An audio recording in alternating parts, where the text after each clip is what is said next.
అన్నదానం చేయవారు ఆశ్రమంలో.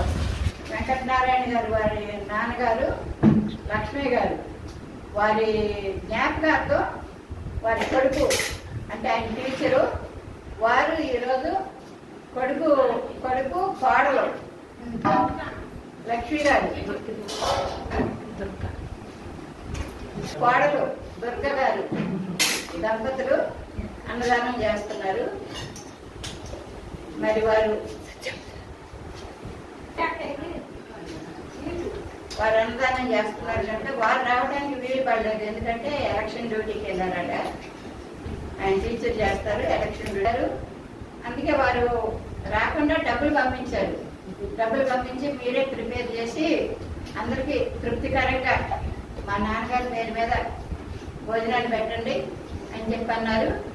మా నాన్నగారు మరి ఏ లోకంలో ఉన్నా ఆయన